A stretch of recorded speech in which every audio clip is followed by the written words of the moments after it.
Oud-president Jacob Zuma en Thabo Mbeki se aansoeke oor sake van die Waarheids- en Versoeningskommissie word van die hand gewys en 'n ontdekking wys honde was nog altyd deel van die mens.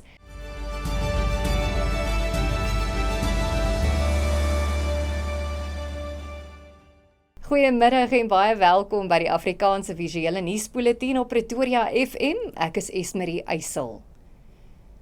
Die Hooggeregshof het oud-presidente Jacob Zuma en Thabo Mbeki se aansoeke oor sake van die Waarheids- en Versoeningskommissie van die hand gewys. Die twee het die hof genader om oud-regter Sisi Kampepe van die ondersoek te verwyder. Mbeki wou ook hê dat alle stappe wat die kommissie tot dusver gedoen het, tersyde gestel word.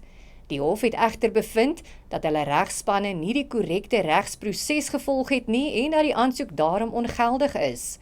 Zuma en Mbeki is ook gelas om die regskoste van die saak te betaal.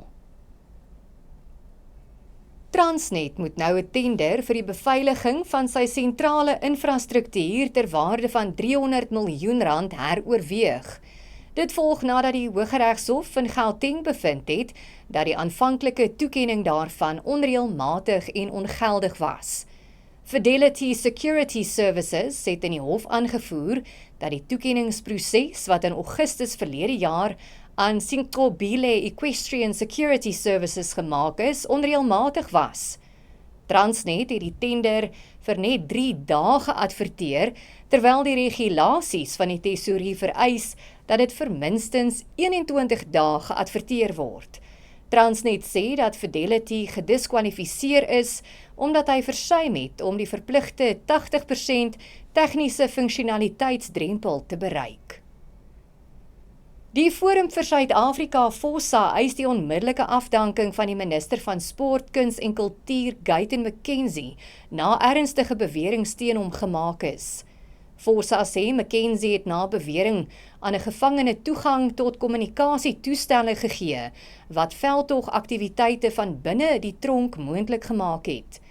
Die forum verwys ook na beweringe dat McKenzie 'n vroulike parlementslid gedreig het en dat hy na bewering betrek word by Mandrax wat hom ongeskik vir sy ampt maak. FOSA het 'n beroep op president Cyril Ramaphosa gedoen om vinnig op te tree om vertroue in die regering te herstel. McKenzie sê egter hy sal regstappe teen die nasionale korrektiewe dienste kommissaris Makgothi Tobakgale, die minister van korrektiewe dienste Dr Pieter Groenewald, die nuusdiens ENCA, sy redakteur en joernalis Heidi Giacchus in hul persoonlike hoedanigheid doen. Dit volg na onderhoud met die gevangene Jermaine Prim, wat beweer dat McKenzie 2 selfone aan hom gestuur het, terwyl hy in die tronk was. Die Kaapstad Metro beplan om die eerste munisipaliteit in Suid-Afrika te word, wat elektrisiteit op groot skaal van gelisensieerde energiehandelaars en versamelaars aankoop. 'n Nuwe tender mik om 500 megawatt krag deur kragooreenkomste van tot 10 jaar te verkry, onder meer uit sonkrag, om die metro se afhanklikheid van Eskom te verminder. Die Kaapstad Metro sê nagenoeg 70% van sy elektrisiteitsinkomste gaan tans aan die aankoop van krag van Eskom, en die nuwe plan sal help om kostes te verlaag en meer bekostigbare energie aan inwoners te bied. Die tender sluit op 13 Mei.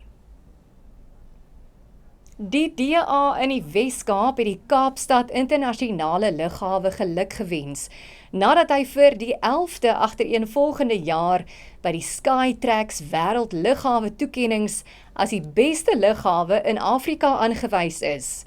Die lughawe het ook die toekenning vir beste personeeldiens in Afrika vir 'n 6de jaar ontvang.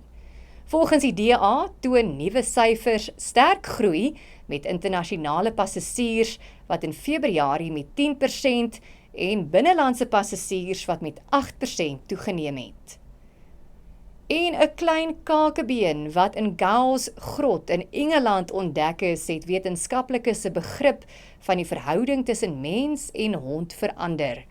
Die fonds dui daarop dat honde reeds nagenoeg 15.000 jaar gelede saam met mense geleef het, duisende jare vroeër as wat voorheen geglo is.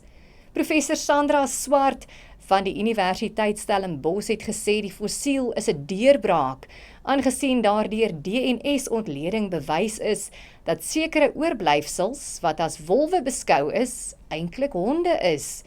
Navorsing toon ook dat vroeër honde dieselfde dieet as mense gehad het en sommige saam met mense begrawe is, wat op 'n noue band dui. En op daardie noot gee vir jou viervoetige vriend 'n vryfie en dankie vir die saamkyk. Ons maak môre aand weer so.